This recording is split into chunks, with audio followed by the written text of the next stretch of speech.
Bem-vindos ao nosso canal Histórias e Mistérios.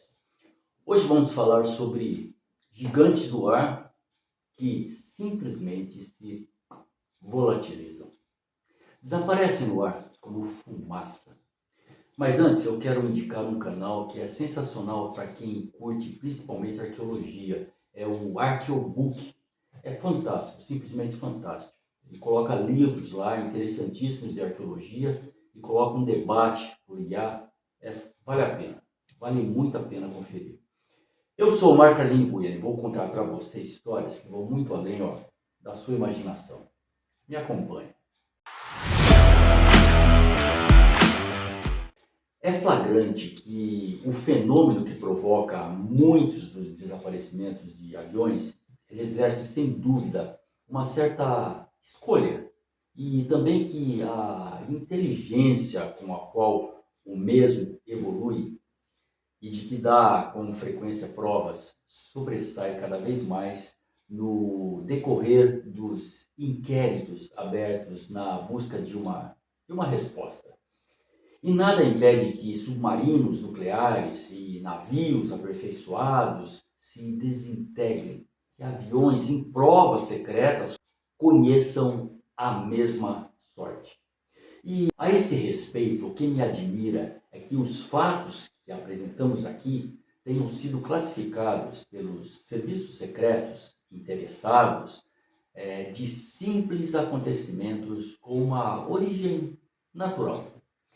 O enorme avião de transporte, o Globemaster, que desapareceu em março de 1951 sobre o Atlântico, com 52 pessoas a bordo, pertencem a esse grupo. Ele representava na época o expoente máximo da técnica em matéria de navegação aérea. E esse tipo de aparelho ele pode transportar 140 homens com seus equipamentos. O seu tamanho faz dele um dos mais importantes da frota aérea estratégica americana. O que se volatilizou, ele transportava, além do resto, equipamentos e planos que o QG americano não teria gostado que caíssem em mãos estranhas. Mas foi por isso que 63 aviões, um submarino, uma corveta e duas fragatas meteorológicas esquadrinharam o oceano ao largo das costas irlandesas e aos mesmos se juntaram depois um porta-aviões americano, o Coral Sea. Embora a área do drama tenha sido cuidadosamente examinada, não se encontrou nada. Se tivesse ocorrido um acidente, os barcos pneumáticos que estavam a bordo podiam muito bem ter sido utilizados pelos sobreviventes. Ora, assim não sucedeu. O que é intrigante é a presença dessas duas fragatas meteorológicas. Os radares clássicos. Eles podem detectar tudo o que se encontra no ar, mas são incapazes de se aperceberem de uma anomalia numa zona nebulosa, coisa que as fragatas podiam fazer.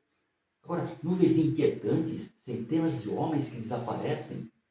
Mais tarde, nova coincidência. Foi também por cima do mar da Irlanda que desapareceu um Victor Mark II em agosto de 1959. Este avião ele efetuava uma experiência ultra secreta a grande altitude, destinada a testar em condições operacionais muito avançadas uma das armas atômicas mais recentes que a Grã-Bretanha possuía, considerado o bombardeiro mais rápido e mais alto do mundo, já concebido para transportar uma bomba voadora especial que podia ser lançado do aparelho a várias centenas de quilômetros do objetivo.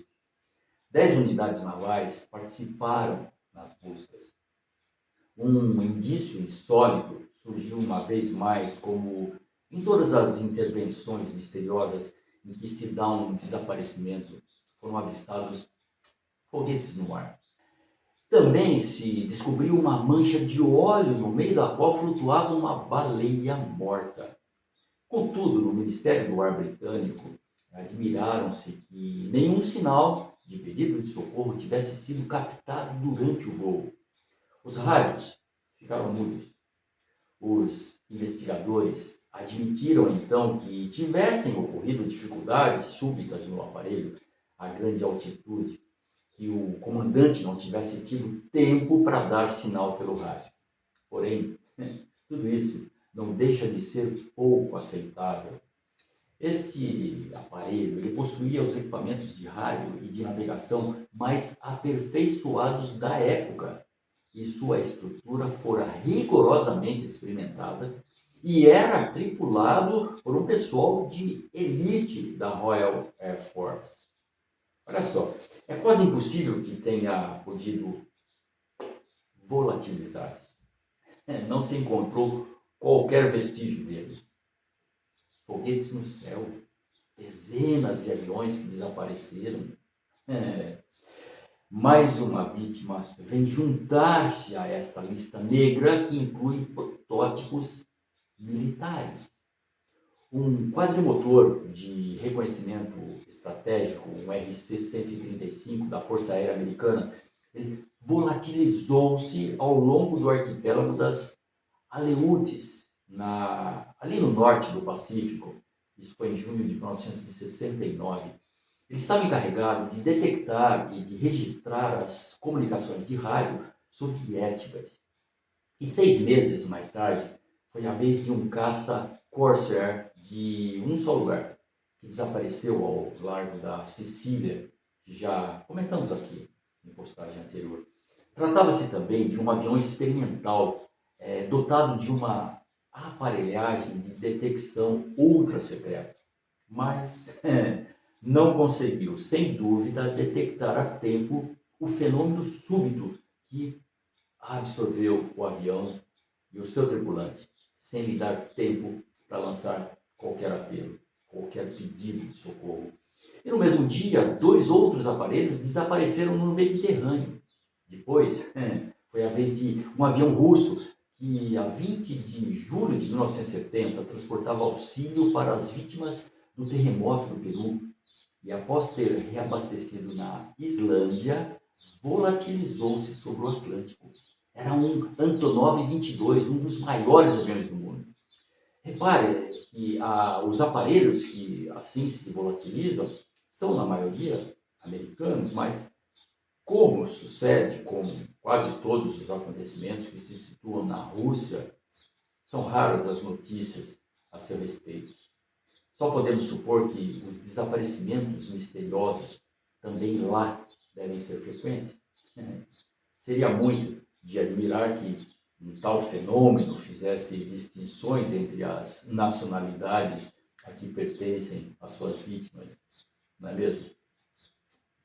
Por hoje é só. Mas não deixe de curtir o canal, de se inscrever e de compartilhar. Histórias e mistérios. Em cada história, um mistério. Até a próxima.